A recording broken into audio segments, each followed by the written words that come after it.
Hey, and welcome back into UP Power with me, Kevin McNulty, and Keegan Cooper. Keegan, the sun is shining, spring is here a little bit, but spring sports are here. I think we'll start there. We have plenty to get to with the NFL draft this week in Green Bay. We got some baseball to talk, NBA, NHL playoffs as well. But like I said, spring sports have commenced. And let's start in the baseball field. Maybe we don't have a good lay of the land yet in terms of where these athletes and teams are going to be when you're talking baseball, softball, tennis, and golf, pretty much during the spring season. But like I said, the baseball field, first game that I saw this year, the Norway Knights, defending runners-up in Division 4 last year. They have a bunch of guys back. One of those guys, Cole By, threw a perfect game against Westwood on Friday. That was a doubleheader sweep. I believe the Knights are now 7-1 on the season.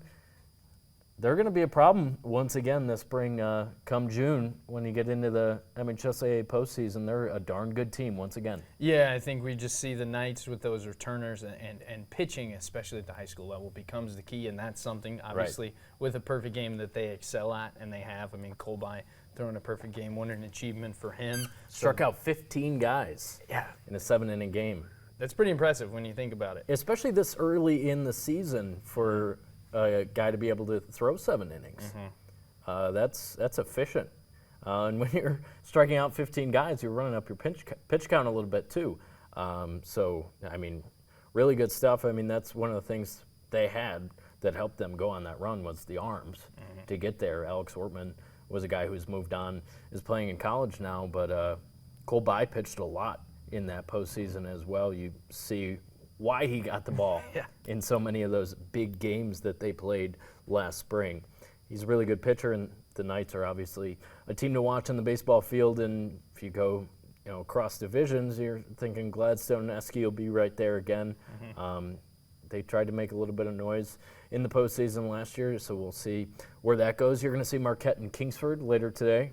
Conference matchup for those two teams, and I think kind of a good test of where each of those teams are going to be. I mean, you got a lot of athletes from probably, both squads, a few here and there coming over from, more winter sports, basketball and such like that. So to see them now on the baseball diamond, that'll be interesting. Nice day for it, too. Yeah. So it's going to be a good day for some baseball. I kind of flip-flop who I give the edge in this one. Maybe Marquette, maybe Kingsford. We don't know a lot about these teams, like I teams. said. So that's the good part about early in the season. You can start to figure some things out. Obviously, these teams that'll see each other multiple times will be doing that as well. We've been out on the softball diamond a little bit. There's some really solid teams. Marquette is off to a really good start.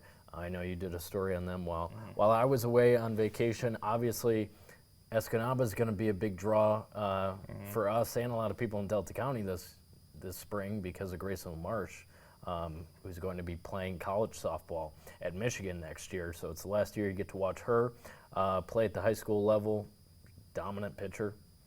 She's closing in on a state record, you told me? Could be, state strikeout record if she gets it there. And, I mean, when you think about it, the first few games she's pitched, it's just double-digit strikeouts every game going deep into these games. That's good pace. It's good pace to be on. So, it'll be Escanaba, front runner, Gladstone, Marquette, the combination between the senior class that they have and then the core kind of 5 sophomores that got to play as freshmen last year a lot. They'll be a good a team to see. And then I think we'll have a few sleeper softball teams. Yeah, absolutely. I was going to say we're definitely leaving some teams out, but that's because – well, there's been snow on the ground. We haven't seen a whole lot of baseball, softball, even tennis and track as well. But they are really starting up this week, which is great to see. And, wrapping up with some of the basketball players, hockey players we covered during the winter. You ran a story about Team Michigan high school athletes that are in Minnesota this week for national tournament. What did you find there? I know state champs was able to catch up with some of them. Yeah, so 4 juniors and 1 senior, Kevin, going to represent Team Michigan. So there will actually be 2 teams, the juniors team and the seniors team, but representing Michigan at one of the biggest tournaments, high school hockey tournaments in the country in Minnesota.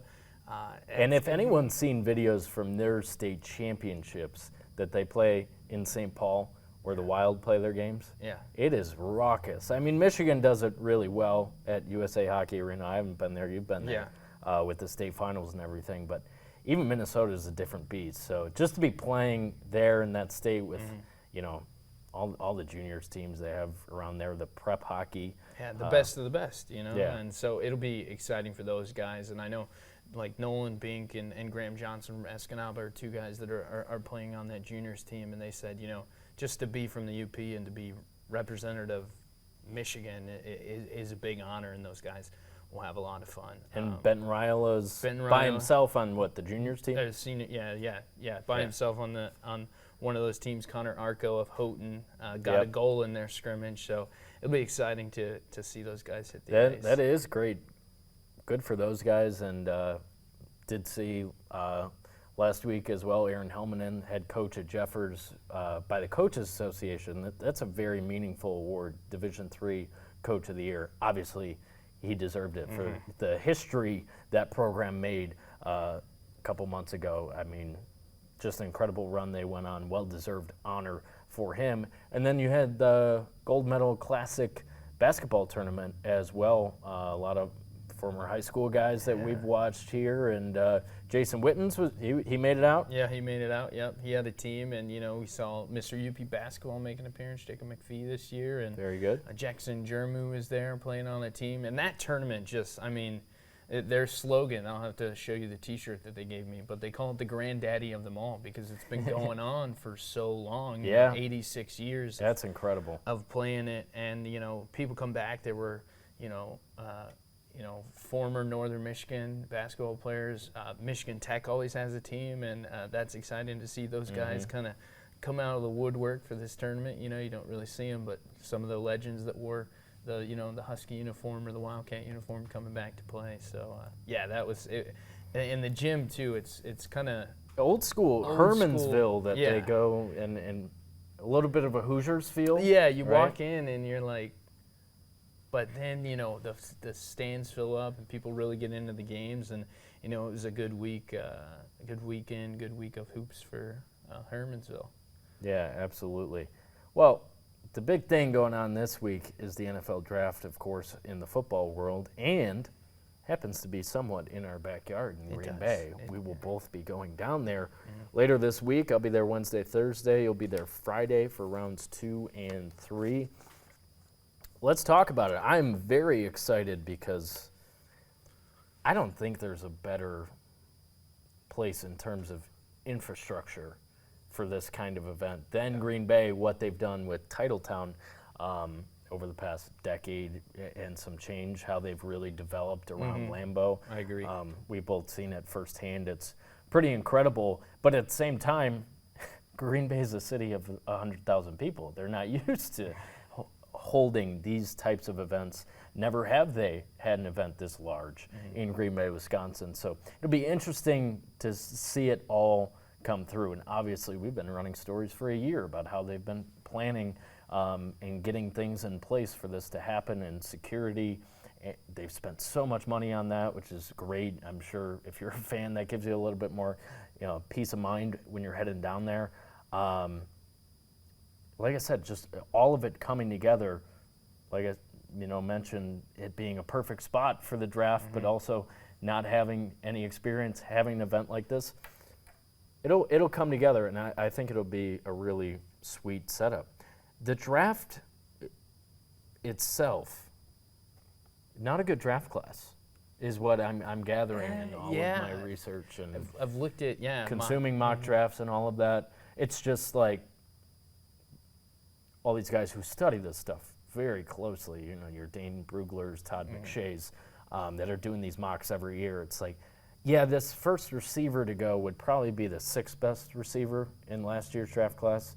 Oh, and Cam Ward, who's probably going to go number 1 in the Tennessee Titans, he would be like the 6th quarterback taken in last year's class. So that's where they're at in terms of talent. But it's still the draft, and there's still so much riding on, especially the first couple rounds for these teams in terms of what they're going to do. And there hasn't been any big trades yet. I know there was a report today that now picks 2 and 3 might be up for sale. That's the Browns and the Giants. Because teams don't want to trade up for a quarterback in this draft. If Cam Ward's going to go number 1, say you want to draft Shadir Sanders, you're probably better suited just staying put and hoping that he's there when you want him. So that movement, I don't know how much there's going to be, but between now, recording this Tuesday afternoon and Thursday afternoon, Thursday evening, there will probably be some movement because there is every year. Yeah, and I think, strong week, it'll be interesting to see where they land. I agree with you that I think Cam Ward, whether he's the 6th best in last year's or the first, number 1 this year, he'll go number 1 overall. But I was interested to see Travis Hunter projected number 2 right now in some mock drafts. Shadir Sanders' name has been thrown around being number 3 and being in the top 5 at least. But I agree with you. People don't want to trade up. Hopefully, your guy that you want is just there when you're on the clock. I think it's difficult though because what are you willing to give up to maybe get a guy if this draft class isn't that strong? What are the Browns? What are the Giants going to be getting if they give up 2 or 3? And that's interesting. Obviously, the teams we cover closely, the Lions and the Packers, they don't need a quarterback. But then listening to Brian Gutekunst talk, and this is now his 8th draft as the GM of the Packers, is they need to act with a little bit of urgency based on how good the division is, and the Packers going 1-5 in the division last year. Do they move up from 23 or stick to what the Packers have always done, whether it's Gutekunst or prior to that, is take a lineman. One side of the ball, that's what they do. It was Jordan Morgan last year on the offensive side of the ball. A year before that, it was Lucas Van Ness. At the same time, Gutekunst was the only GM reportedly at McMillan's Pro Day out of Arizona. He's probably going to be the first receiver taken. Yeah. So the Riz face the is Riz like, face is coming back because are they going to do it? I'm just intrigued by that storyline. Yeah. Do the Packers break the mold? Yeah, fair. I agree, and I think otherwise, if sticking with the Packers, I don't think Jair Alexander's going to be on the roster come training camp. Yeah. So do you take a cornerback at 23 and stay there, or do you take a pass rusher? Yeah. Because there's plenty of depth, especially at that position. Anywhere on the defensive line, there's plenty of depth, but it's a little bit of a crapshoot, it seems like, outside of Abdul Carter, who's probably going to be a top 3 pick. Yeah, I agree, and it'll be interesting, and I like the point you brought up about how competitive the Packers division is when you think about the teams that are in there and how everybody finished last year. You've got to be But would it be a conscious. mistake for the Packers to, say, give up a second-round pick to move up and go against what they've always done, which has yielded really good results over the years because they're a consistent playoff team? True that, that old saying, if it isn't broke, don't fix it. Maybe Right. they don't change. Right. But when you look at, their division, and when you look at Minnesota and you look at Detroit, and, those are 2 teams that I would say right now, regardless of their draft picks, could compete for a Super Bowl. Yeah. You know? It's an arms race, and obviously the Vikings will have a first-year quarterback with J.J. McCarthy. The Lions' offense might look a little bit different, even though they'll have a lot of the same personnel back. They'll still be the favorites to win the division. But, yeah, and then can't forget about the Bears hiring Ben Johnson with Caleb Williams, all things considered. Had an okay rookie season, and Chicago is very sold on him. So it is interesting. And now the Lions are in an unfamiliar position, picking at the back end of the first round year after year. Is now pretty much the 3rd year in a row they've been, back in the 20s. It's 28 this year, so Packers have 8 picks, and like I said, nobody's traded their first-round pick, so none of this has changed. The Lions have 7 picks every round but the 5th round, and then they have 2 7th-round picks on Saturday. I don't know if there's a particular need for the Lions outside of going to get an edge rusher. Like I said, a bit of a crapshoot, but that you can hopefully put on the other side of Aiden Hutchinson for the next 6-7 years. I think that would be an ideal scenario for the Lions. They got to. Could you swing and miss at 28? Very easily. Yeah. But I think that's just the logical thing to me. Last year they went cornerback, Terrion Arnold, who had a pretty good rookie season, got out of hand with penalties at points, but the talent certainly was there. Adding him to a secondary with Kirby Joseph and stuff, those guys were dogs down the stretch of the season, even though, they gave up 50 points in the playoff game that they lost. So I think they have to adjust the defense. Because where do you point to the Lions' offense? Say they need an upgrade there. Yeah, the offensive line is awesome. They have Gibbs and Montgomery. Goff's going to be there for at least the next couple of years as their QB. And I can't imagine there's a QB they're sold on sitting behind Goff and grooming him to be the next guy. That would really shock me. So looking at the draft class, so you have to go on the defensive side of the ball, and based on picking a cornerback last year, it makes sense that it's a guy on the line. It'd probably be an edge rusher over a 3 technique or tackle. Yeah, I don't see a receiver in the draft that the Lions are like, that's our guy either. So I agree. Defense is probably the way to go for Detroit, but you never know. Do we see a big trade happen before the draft starts? And Brad Holmes is obviously different than the Packers. Like, he's taken swings in the first round, most notably Jahmyr Gibbs, and that one really paid off even after they caught a lot of flack for it initially.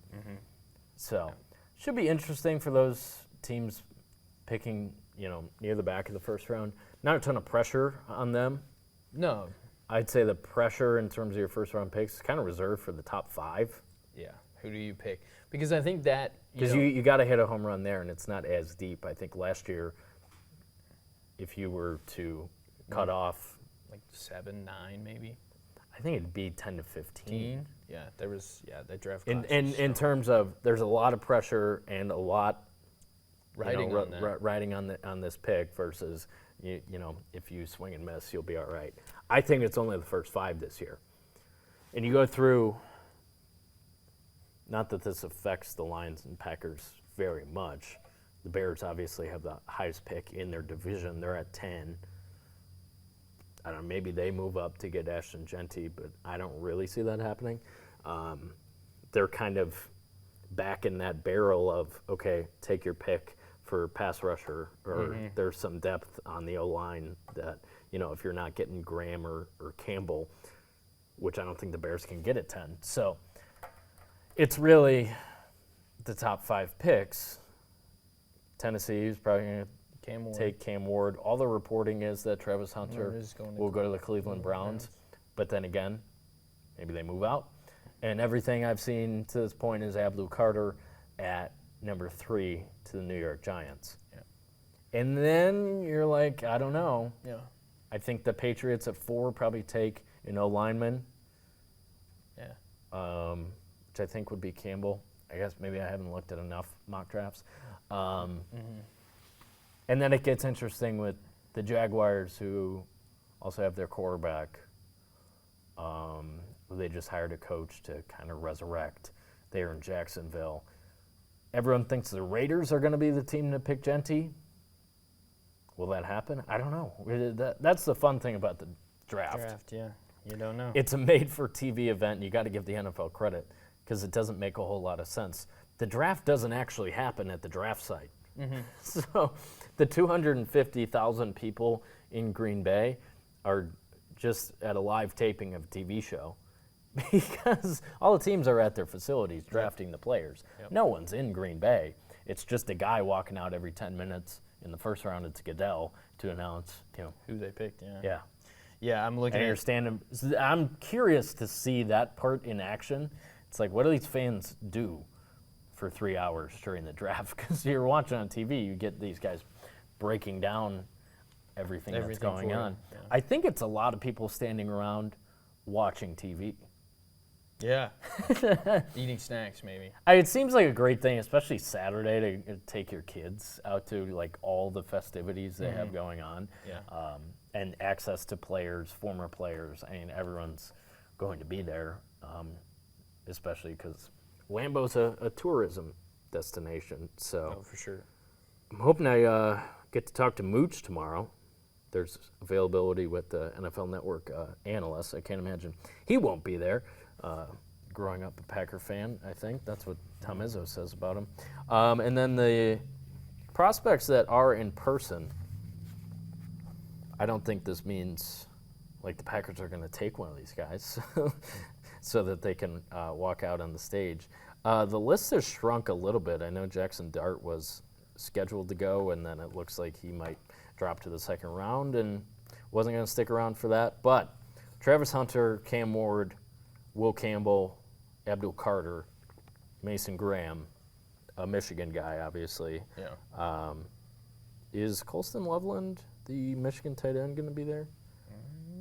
No, he's not, but Will Johnson, probably going to go in the first round, will be there in person. Tet McMillan, who I mentioned, I kind of want the Packers to do that. I don't. The draft's in Green Bay. Trade up and draft the first receiver.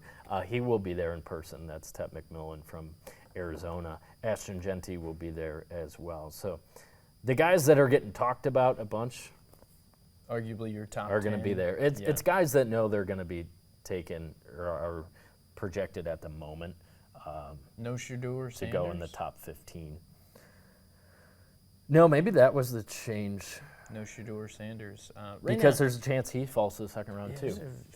Yeah, I know. There might only be one quarterback taken in the first I round. was watching it. I was watching what was I? Oh, I was watching the Pat McAfee show this morning. Yeah. And he was talking about how maybe he gets taken at 9th by the Saints. Maybe he falls to 20th and the Steelers. Yeah, I don't know. get him. They have a new head coach too. Maybe he goes all the way to the second round. It is. I mean, it is a great event for that reason. It's a little bit like a game. You don't know what's going to happen. Yeah, and I think. And there's always a little bit of craziness and chaos. Last year was the Atlanta Falcons taking Michael Penix at 8th overall after signing Kirk Cousins to a massive free agent contract. I think we'll have a big trade before the first pick gets announced. I think there'll be something. I think so too. I think the Browns, or especially the now Giants are out. that some insiders have been looped in on the Browns and Giants potentially trading out I of think the top three, which is really, really interesting to me. So, yeah, that's a difficult decision to make. You have arguably you're going to get of the draft class, you're going to get a top player. You're a top, let's say you have a top 5 pick, yeah. and you're going to trade out of it to get what picks next year, maybe trade some guys on the back end of it. And there's always something, there's always a few picks that stand out. I mean, the second round, there's a lot of good talent. Do the Packers think about a running back? Because there's a lot of depth at the running back position in this draft, too. Mm-hmm. The Lions aren't going to do that. No. They need to focus on their defense. I'm talking the first 2 rounds. Yeah. Do the Packers think about it?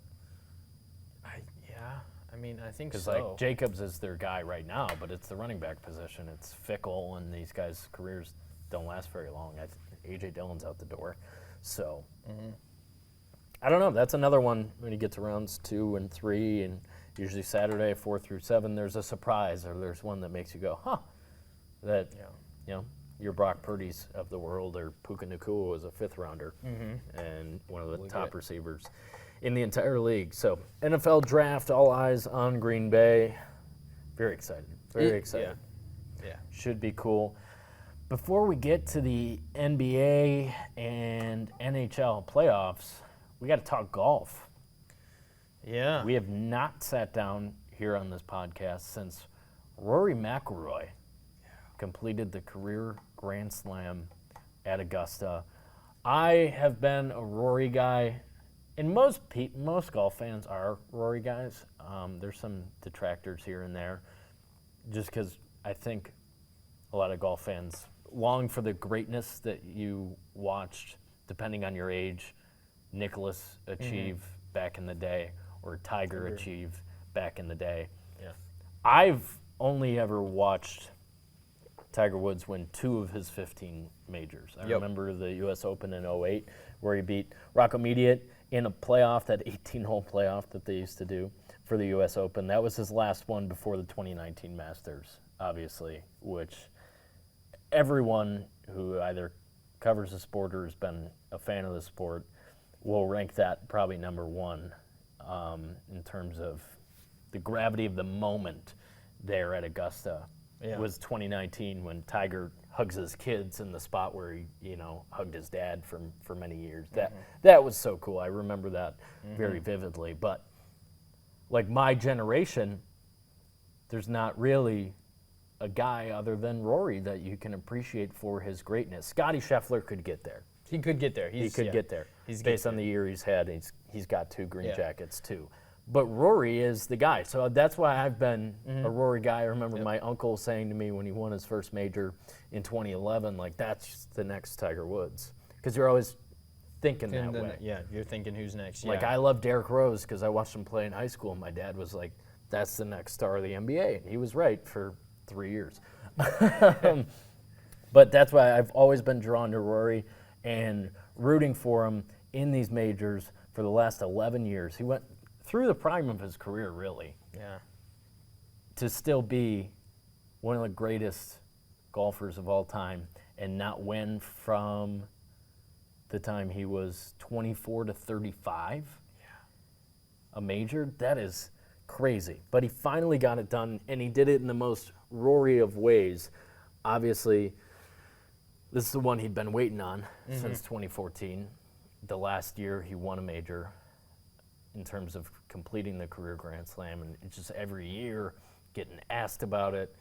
Do you feel good going in? And he was playing some of his best golf coming into this year, and everyone's picking him again because there's been many years in the past where he's playing great coming in.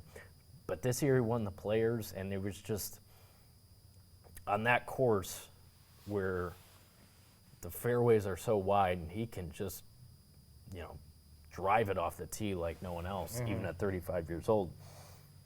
It felt like it was going to be his time, and it was, but in classic Rory way, it was not going to be easy.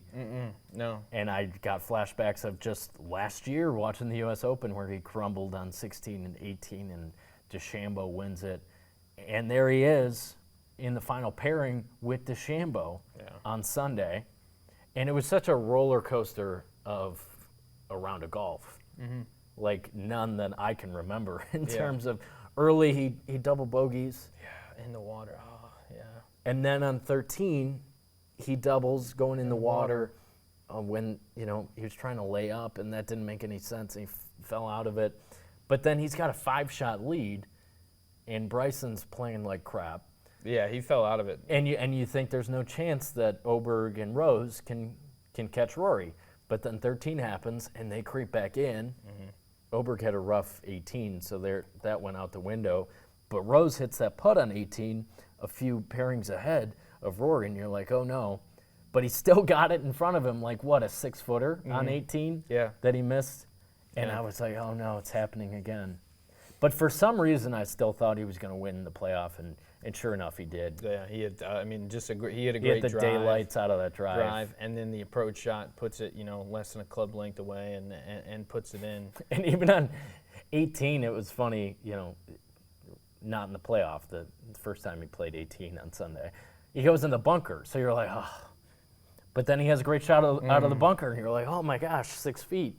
And it was just so many emotions. And finally, I think that's the coolest thing about sports that anyone can appreciate. You don't have to know anything about golf, but just to see that guy on the green, everyone's hands are in the air, everyone's clapping because they know what they just witnessed. It was a guy who had the burden of 11 years where he hadn't won that tournament, and all anyone had talked about was him winning that tournament for a decade, and he finally did it, and I just thought that was so cool. He had the embrace with Shane Lowry, and just everyone that was around there was so happy for him. And the devastating part of golf is Justin Rose has lost in a playoff at the Masters twice, and he's 44 years old, and he's probably not going to get back there. But nobody was thinking about him because it was all about Rory, and Yeah.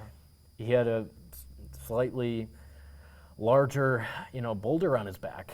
Yeah, and credit to Justin Rose for in his post game presser talking about how For sure. of course I wanted to win. It's Augusta, it's the Masters, but we witnessed history.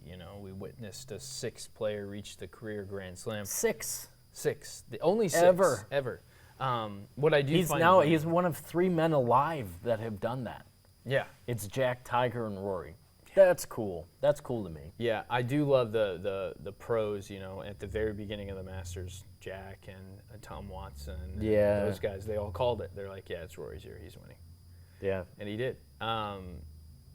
It's especially for the game of golf, that gets people excited about it. Like you said, you don't have to know anything about the game of golf or clubs or balls or courses, but you can appreciate that was a historic moment. I'll know where I was watching it when it happened. Yeah, it's like at the end of the day, no one felt terribly bad for the guy. Yeah, he makes so much money playing on the PGA Tour, but it's not about that. It was about a dream he was chasing since he was a little kid. You ever seen those clips of him on like Irish TV when he was a kid? With the backyard clubs. Like this guy, his life all poured into this. And I think he's going to win a couple more majors now. I think He's so at too. 5. Do I think he gets double digits? No, probably not. That's tough to argue. Yeah, but he can play free, and I think he'll be in contention a lot more than we normally. But the monkey's off his back. Mm-hmm. And again, he's a guy that has staying power. He's always healthy. Yeah. Hope that stays that way. And he can drive it. As far as a 22-year-old that's just getting on tour. So it was very cool. I enjoyed that Masters Sunday. I saw this thing today, and it was a post. It was talking about world number 1, world number 2 in the golf world. And they're like, man, Scotty Scheffler in contention fell out. Yeah, he was right there. Yeah, again fell out, and they're like, man, he must not be having a good year. And then it says, swipes, and it's, I checked the FedEx Cup standings. He's in 3rd. We're okay. Yeah. So I think that he's, still. The next infinity stone for Scheffler would be getting the other majors. I'm blanking. I think he's only won the Masters. Yeah. So, and then there's kind of an elite group with 4 majors, and he's going to win more majors. There's no doubt about it. But he's got to do it away from Augusta, a place that he plays very, very well. Yeah, every and single year. I kind of did a deep dive of what a week looks like for a professional golfer. And Bryson DeChambeau talked about how really tough it was to be consistent from tournament to tournament because you get to a tournament, your week starts on Monday, and you're out there and you're doing events and you're practicing. Tuesday you probably play practice. Well, it's around difficult the for course. him because he hits 1,000 balls a day. Yeah. And I think that's another interesting thing about golf that you don't necessarily get in other sports where, Scotty practices, but he doesn't literally push his body to the limit. Yeah, and on if the you're range, like Bryson does, but it's also worked for Bryson. His career looked like it was going way south, especially his public image was way south until he started a YouTube channel. Yeah, no, I think seriously, and that was part of it, just hitting 1,000 balls a day. We had the 3 levels, right? You have what I would consider, and it works for him, so who am I to say, but almost the over-practicer in Bryson DeChambeau hitting 1,000 balls a day, chipping, putting. You have Scotty Scheffler in the middle who practices, but not too much. Then you have John Daly, who's, a couple of drinks, a cigar, hits a few balls, and he goes to the first tee box, Still won a couple majors. Man. He still did, yeah, and arguably probably a top 50 golfer all time, maybe. Yeah, I mean, John Daly, man, those clips are incredible. I'm excited. I think his son plays college golf now. His son looks just like him. And Tiger's son. I'm going to be excited to see when those guys get there. Yeah, I feel bad for Tiger's son. Charlie? Just because he's Tiger's son. Yeah, you wake up every day and it's like, man, But Charlie it's a lot of pressure. Won, he does look pretty good. I think he's won, 15. the junior something tournament or something. Yeah, he's darn good. Yeah, so yeah. It'll be exciting. let's shift our focus to the NBA and NHL playoffs. Obviously, Red Wings not in the playoffs for the ninth straight year. So we'll start in the NBA. Game 2, Pistons-Knicks. Pistons needed it. Longest playoff win drought in NBA history at 15 games. They hadn't won since the Eastern Conference Finals in 2008 against the Celtics. That is light years ago, but contrary to Game 1 at the Garden, Game 2 at the Garden, they were able to hold on in the end, and it didn't seem like the Garden broke them like it did in the fourth quarter on Saturday, where he had that 21-0 run campaign, and it's like, that's the thing about the Knicks. They're not deep, but then again, one of those guys can burn you, Somebody gets like hot, you're Cameron in Payne trouble. did. And I think they played so much better, even though it was a close game in the end and a 13-point lead with about 7 minutes to go did evaporate, and the Knicks tied it. Detroit stayed composed, and Dennis Schroeder hits the big shot. Even, Cade had 33 and 12 and 3 assists. He was awesome. He's ready for the stage, man. He is. He's ready. After, for the stage. Game 1, you could argue he wasn't. He put up the stats that, he was. And every interview he's done, he expresses a lot of confidence, even after they won 14 games a year ago. That's the other thing. Obviously, they made history last night in breaking that streak of losses in the playoffs. But the historic turnaround of this season is amazing. And the way Cade's been talking, he's like, I knew we had it in us. And it took him becoming a superstar for the rest of the team to follow. When you think about the year that Beasley had, he should be the sixth man of the year, in my opinion. He shot the ball so well. And Jalen Duren, another guy who's gotten so much tougher, over the course of the year. And his game in Game 1 was, I think he had 7 points in Game 1. And then a double-double in Game 2. So you even look at that. And now going back to Detroit, you're like, okay, the Pistons have a real shot in this series. Yeah, they do. Yeah, I think they have a real shot. And their ceiling is probably losing to the Celtics in the second round. I don't think they can hang with the Celtics. But this series is up for grabs. Yeah, and you gotta put a benchmark somewhere. They had a great turnaround from last season, only winning 14 games. You break the playoff streak. If you win this series, that's your ceiling. And then next year you got to get past plus season. Yeah, it already is, but that would be the cherry on top. I'm saying it, after Game 1, with the playoff experience and the veteran leadership of this New York team with Brunson and Cat and Hart, guys who have been around and done it in the postseason. After Game 1, you were like, okay, yeah, that'll bode too well for them, where the Pistons won't be able to overcome it. But the Pistons are way more athletic, and they get down the floor. Yeah. I even think about if they had Jaden Ivey, the Pistons would maybe not be the 6 seed; they'd be more like 4 seed.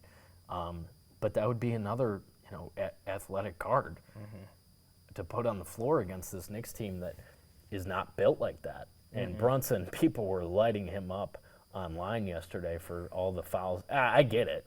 He was not enjoyable to watch yesterday. I think he ended up with like 27 points, but he also shot the ball 27 times.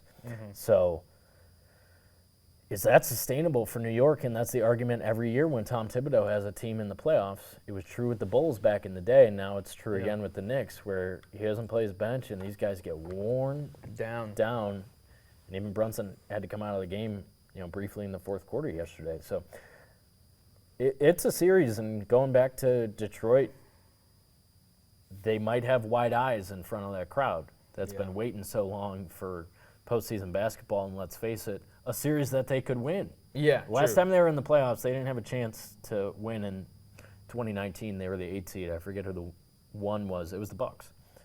Yeah, you were beaten. They got swept by the Bucks. There was no hope. Now you're in a series, even though you're the 6th seed, there's a lot of hope, and those Detroit fans are going to show it on Thursday night. Yep. So I'm excited to watch the rest of that series. The Bucks, Game 2 tonight Damian Lillard in has to Indiana. play. He is playing. He is playing. And I think that was the case in Game 1. I mean, I really do. he has to be their only hope to win this series because I stopped. It was 1-on-5. Giannis against the Pacers. If Giannis gets us the ball. Did you see Kyle Kuzma's stats? No. He put up a Tony Snell, 22 minutes, 0 points, 0 rebounds, 0 assists, 0 steals, 0 blocks. Yeah. He was just getting in cardio.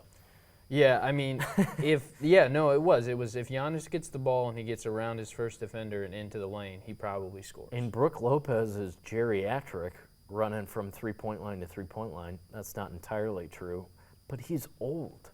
Yeah, they need Damian Lillard. And Bobby Portis, maybe if he played the second half of the year. Yeah, or I'm serious. And maybe you need A.J. Green to have a career night. Like a Ty Jerome run that he had with the Cavs the other night. With Dame, it's a different series. I think they tie it up tonight. I do. I think they have to tie it up tonight because if they don't, it's a sweep. I think and people are like. I would agree. People are like, oh. And then you get to the part where people were trying to do this after Game 1, talking about Giannis's future. Because a similar thing is happening in Denver right now, as has happened to the Bucks, and maybe this isn't entirely true because they did go out and get Dame to make this a championship level roster again, but they won the title in 21. And it's like, where you been? Did they make anything better around Giannis? And I see it happening in Denver now, where they won a title in 23. It's like, we have one of the best players in the world in Jokic, and Giannis. Jokic, yeah. And I don't know. And it's like, unless. But also, with that said, they haven't been healthy in the postseason. No, they haven't been healthy in the postseason, and that's Since a big 21, thing. So that's a big Chris thing. Middleton was hurt in 22 when that team was good. And that gets into the conversation of, should we rest our guys? Should we play them? And that's a rabbit hole that, would take years to uncover. Bottom line is. Very imperfect science with that. Yeah. Damian Lillard has to play tonight, and he is. And he has to play well tonight. It's got to be in double figures. Finding Giannis, they've got to run the floor. The Bucks played well without Lillard down the stretch of the season, but also I put a little bit of an asterisk on that because guys are either sitting guys or they're trying to tank. Yeah. You had like the middle third of the league was really playing hard in March and early April. So there's a little bit of a caveat with the Bucks playing well without Lillard. But also, Lillard with Giannis has proven to be tough for teams. Yeah, a deadly duo because you got Damian Lillard, who arguably from half court and the Pacers are good. They were in the Eastern Conference Finals last year for a reason. And they were in every game with the Celtics. Celtics just closed them all. Yeah. So the Pacers aren't a joke. But I do think the Bucks get a win tonight. It goes back to Milwaukee. Shouldn't say back. It goes to Milwaukee, tied at 1. At least I would like to see that, but I do believe it. Lillard will have a boost. Yep. How limited is he, though, is another question. Is he playing, is he playing full minutes? Is he playing a little bit? But they don't have time to waste. Yeah. I think Dame as a vet gets that and wants to win in Milwaukee. Yeah. Because if they get bounced in the first round here, it's like, I don't know, what's your roster going to look like going forward? Is Giannis gone? Is Dame finding somewhere he can retire at? I also have to bring up, because I know we have NBA fans in the office. Grizzlies Thunder tonight. Thunder are going to beat the let's stay in the East. Let's stay in the East. Oh, East. But it's going to be brief because Cavs Heat. Oh, yeah. I don't think the Heat can make that a series at all. No. They earned the 10 seed and snuck into the playoffs. First team to ever do it. Well, they did Tyler Hero is impressive, but he can't. He's not that big of a hero. He's the hero, but he's not that big. He can't be Butler and carry that team to the finals. I don't see that happening. So we talked about the two real series in the East because Celtics Magic, I also don't think. Yeah. Maybe if the Magic had Jalen Suggs, that could be a series, but the Celtics are too good. They're better than the 2 seed even. Yeah. Let's move on to the West. Thunder Grizzlies on Sunday. That was ridiculous. I watched it and then I actually appreciated it because I had some stuff to get done around the house. I didn't have to watch. Yeah. There was absolutely no reason for me to watch because OKC blew the doors off of them. It was a 30-point lead in the second quarter, and it's like, yeah, in the NBA, you see a 20-point lead and you don't overreact because it could go away really quickly. When it's 30 in the second quarter, and then you're almost doubling them up at halftime, you could confidently say that one was over, especially in OKC. And to cut the Grizzlies a little bit of slack, they had to play the 2 play-in games. Fair. So they played 2 games last week, the latter of which was on Friday, and had to fly in Oklahoma City and play the best team in the league on Sunday. I cut them a little bit of slack, but they lost by 51. Yeah, true. It was. I'm doing quick math here. 68-36 at halftime. Yeah, I said almost doubling them up Get out at of halftime. Man. That's just. Yeah. And the other thing you see in the NBA playoffs, which I always enjoy, I should have bet all the unders because I think all the unders have hit. Yeah. Maybe not across the board, but it's just a way more physical game. That's something we didn't mention with Knicks Pistons. Man, those guys are beating each other up, which is fun to see. It's like old school. Old school basketball. Like Bad Boys and John Starks and Ewing, even though I didn't watch, I wasn't alive. But, yeah, the physicality and the defense taking a clear step up in the postseason. It's just teams aren't able to run as much and get cheap buckets. Besides the Timberwolves, we'll get there. I'm all in. I just think it's a much more enjoyable brand of basketball than the regular season. Yeah. And the regular season I still enjoy, and you get great games here and there, especially fun when they're on national TV. Like I think about the Timberwolves-Nuggets game a couple weeks ago where Jokic had, that was a 60-10-10 game where they lost to Minnesota. And then shortly before that, the Warriors-Lakers, Steph and LeBron going back and forth like it's 2015. I enjoyed that. So there's moments in the regular season where I really have fun and enjoy watching the product, but on a nightly basis, you don't get the competitiveness that you see in the playoffs. You don't. It is a different game. Nuggets-Clippers is a great example of that because these teams, those were 2 incredible games. Another series that's tied up. All the series that are through 2, it's just 2 of them, Knicks, Pistons, and Nuggets-Clippers. They are tied up, heading to Inglewood, the first playoff game that, what do they call that place? I was just there. I didn't go in, but I was in LA. The new Clippers place. I can't. It's out by the Forum. Is it Kia? No, it's the Kia. No. You got to think here. I'm going to look it up.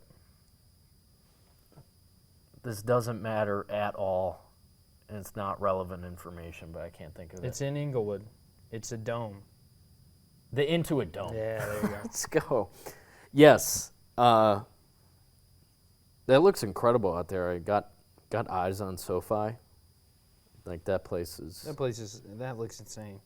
Yeah, and obviously like that's Steve Ballmer's baby. All the Microsoft money went to that. I do think it's cool that the Clippers don't play in the Lakers building anymore because it felt like they were tenants, you know? Yeah, so, that's weird, yeah. Let's talk about that basketball, though, because Kawhi Leonard turned back the clock, and I feel like even though the Clippers are their own thing now, they were completely overshadowed the second half of the season by Luka joining forces with LeBron in LA, and you understand why that happens because the Lakers are the Lakers and the Clippers are the Clippers, but no one seemed to be talking about how Kawhi Leonard, Hall of Famer, came back midseason, played the last 27 games, and was really good. And then last night he goes for 39, a season high, and his knee looks great. He looks healthy.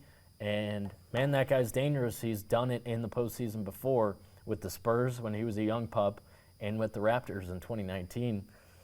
That guy can take over a postseason. The claw has returned here. And, the Nuggets have Jokic, and he didn't play well in Game 2. He had a triple-double, and I say he didn't play well. Yeah. That's Jokic for you. But it's true. He turned the ball over 7 times, too. Nuggets aren't going to win like that. It's actually their first loss with their interim head coach, which is interesting. But game one, Russell Westbrook cracks me up. Obviously, he was on the Clippers last year, so that's like a storyline in this series. But him going to the rim when they have the lead and there's 15 seconds left on the shot clock in game one, it blew my mind.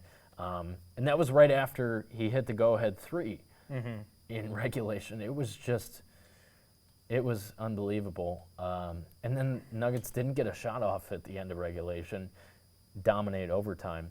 So this series that can go 7, and I hope it does, because these guys are a lot of vets on the floor, and the West is so much better than the East. There is some intrigue with Pacers, Bucks, Knicks, Pistons, but the West, it's just a different animal because you go 1 through 7. I think you have 7 teams that can represent the West in the finals. That's fair. That's fair. Versus in the East, Maybe 2, 3. I think the Cavs and Celtics are on a collision course. Yeah, fair. It's kind of pre-written. I do. Yeah. I do. So that's different than, okay, you can chalk the Thunder in the second round, but outside of that, You don't know you can't. because you can't. You can't, and like the Lakers aren't going to go down easy. But let's talk about that game late Saturday. I watched all of that thing. And my brother, even though we're still Bulls fans, despite hating everything that franchise has done for the last 15 years, has season tickets to the Timberwolves. So I'm a little locked in, especially when they're playing LeBron. I'm a LeBron hater. I respect LeBron's greatness, but I like to hate when I can. When I can, yeah. So the Timberwolves shot the lights out on the Lakers. That was incredible. They shot 43s, and like 90% of them were considered wide open shots. Yeah, that was just. And it wasn't even Ant, It was their almost best player. It was Naz Reid. Jaden McDaniels was fantastic. He was really good in the playoffs last season when they went to the Western Conference Finals. So I enjoyed the heck out of that one. LeBron did not look good. I can't imagine he's going to have 18. that type of performance in Game 2 tonight. Oh, I'm going to be asleep for that game. Nikes. But I think that'll be a good series, and I think the Timberwolves showed they have a lot of depth, and they have Rudy Gobert in the paint, Yeah, I don't think which the Lakers don't have. I don't think LeBron wants to exit in the first round either, so he might have to assert some. Not at 40 years old, because how many more times is he going to be able to do it? Yeah. But also, do the Lakers have enough to match up with the With him. Timberwolves, let's say 1 through 7, 1 through 8? I don't know. I don't know. They have to play great. Wouldn't surprise me either if Anthony Edwards is the best player in this series. Maybe he wasn't in Game 1 because it was kind of a team effort. He went down with a cramp in the second half. But I'm impressed by the Timberwolves. Yeah. I think Gobert's a difference maker for them, and they have more depth. Yeah. So I give them a leg up in the series, but the Lakers will certainly make it a series. Austin Reeves did not play very well on Saturday either. And then Rockets-Warriors, a matchup that I love because it's the old heads from the Bay in 37-year-old Stephen Curry, 35-year-old Draymond, and 35-year-old Jimmy Butler. And these guys have all played more than 100 playoff games in their careers. The Rockets combined in the postseason have played 79, I think. So it's the young Bucks versus the old heads, and advantage old heads in Game 1. The Warriors get a win. I still like the Rockets. I think they can compete in this series. Yeah. I'm looking at their roster. Amen Thompson, right now. obviously twin brother, I think, of Asar Thompson on the Pistons. I really do enjoy watching the Rockets play, but the Warriors, I think they could go on a run. Yeah. I mean, that's what's. We watched Stephen Curry in the Olympics in like that type of NBA playoff type atmosphere, big stage, and he was still awesome. That was in August. And he's 37. So I think he can do it again. I don't know. Let's switch gears to the NHL. We're running out of time right now. Who's your pick in the NHL? Wait, NBA picks. Oh, NBA picks? Give me Celtics. Give me Celtics, Rockets. Okay, I don't agree. No, Celtics, and then who's winning? Celtics? Oh, yeah, Celtics. Celtics are over winning, I think, Rockets? again, yeah. I'm going to go Thunder over Celtics. I think the Thunder are too good. The Thunder are so good. I think they're too mean, good. you're in the playoffs and you're beating a team by 50. I know it was 51. Yeah. In the NHL, give me the Avalanche over the Capitals. I think Ovi Magic in Game 1 of that series, that was cool for him to get the game winner. They have a leg up on the Canadians now. The Avs fell in overtime late last night. Yeah. That was an interesting game. But I think a Jets-Avalanche series, Winnipeg has a 2-game lead over St. Louis right now.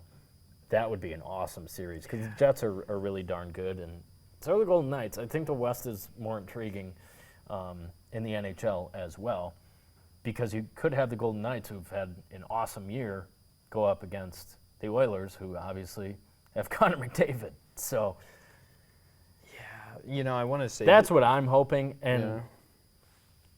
let's say that's what I'm picking is in the West we're going to get Jets, Avs, and Golden Knights, Oilers.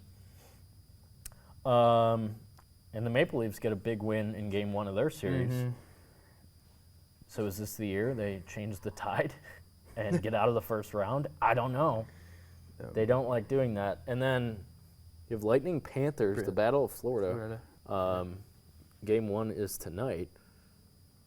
I don't know. I like the Panthers with their Stanley Cup experience to get out of that. Hurricanes, Devils, didn't watch those teams much at all this year. No. So It'll be interesting. what are you thinking? What's your Stanley Cup pick? I think you're right. I think you're on track. I think it's hard to go against the Jets. I'm picking the Avalanche. I don't know. Cale Makar seems like he's on a different stratosphere right now. Give me the Jets, Panthers. Maybe a Florida team. I like that Panthers team too. Maybe, with yeah. Tkachuk.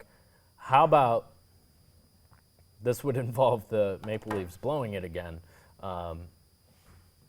in the first round, but Senators, Panthers in the second round, Tkachuk versus Tkachuk. Oh, that would be. I would enjoy that. That would be nice. And I think even though Washington, the goaltending situation is iffy, just look at the points they put up in the regular season. It's almost like the Thunder in the NBA. It's like you can't deny their record. Yeah. They won 65 games. The Caps put up 110 points. So that's why I like the Caps in the East. But I do think the West is stronger. And I think you could have a fantastic second round if my matchups hold. Your matchups But hold. the Avs certainly have their hands full with stars, so my Stanley Cup pick could be booted right away. It's a little bit different how they do it in the NHL, but let's wrap it up. That was good stuff. A lot of discussion. We'll have a recap of the draft next week. We'll be back here, and a lot more going on. Enemy Lacrosse will wrap up their season at home on Saturday. I'll be out there, so we'll catch up, and give us a holler. Shoot us an email if there's a story you want told in your neck of the woods, because it's a good time for that, and there's a lot of athletes we want to highlight here in the coming weeks, our UP Power brand with our Spotlight. Haven't done one in a couple weeks, so we want to get to more of that, and obviously Spring Sports. We'll see you out at the Diamond or on the track, all that stuff going on now that the snow is melting. So for Keegan Cooper, I'm Kevin McNulty. Thanks for being here with us, and we'll see you next week.